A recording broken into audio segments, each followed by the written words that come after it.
घरी आहे का काय म्हणा, जाऊन बघते.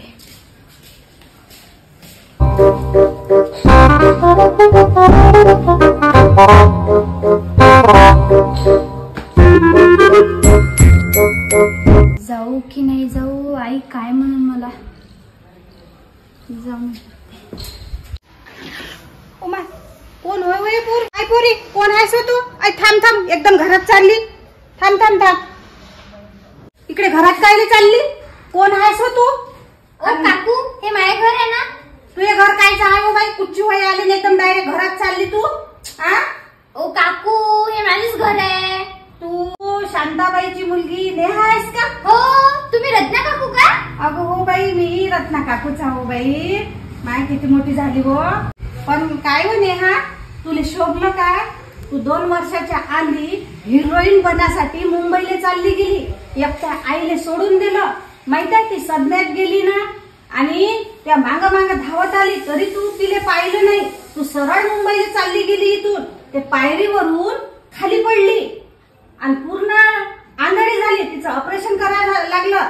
बरं झालं मी आली कामाला इथं, तिला दवाखान्यात नेलं. तेव्हापासून मी तिची काळजी घेऊन राहिली. आणि तू आपली मस्त हिरोईन बनण्यासाठी मुंबईला गेली आणि तिथं ऐश करून राहिली. तुला शोभलं वगैरे? ओ काकू, आई बरी आहे ना आता? बरी आहे, पण तिची याददाश्त तेव्हापासून गेली. आणि मलेच ती नेहा समजते. तू आता तिच्या समोर जाय, पण नेहा म्हणून नको जाऊ. चल मी तुला नेते.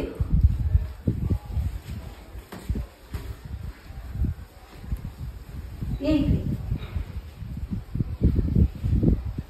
आई ये बाई. आई कोण आहे हो बाई? कोण आहे? कोण आलो? रामा. आई आई हे बघ, तुला पाहायला माझी मैत्रीण आली.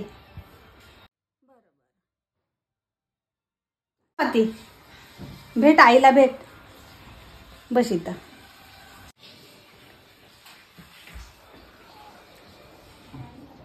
आई कशी आहे तू?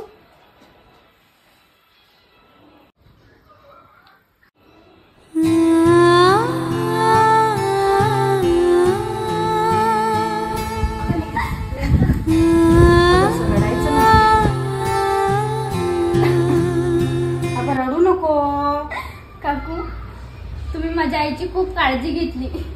मी तुमचे उपकार कधीच नाही विसरणार काकू. मी खूप मोठी गलती केली काकू, खूप मोठी. तिच्या या हालतची जिम्मेदार मीच आहे. असं नाही आहे, जे व्हायचं ते घडून गेलं. तू आता इथं राहा आणि चांगला दवाखाना कर तिचा. हो. आणि पुन्हा अशी हिरोईन बनायसाठी असं जायचं नाही.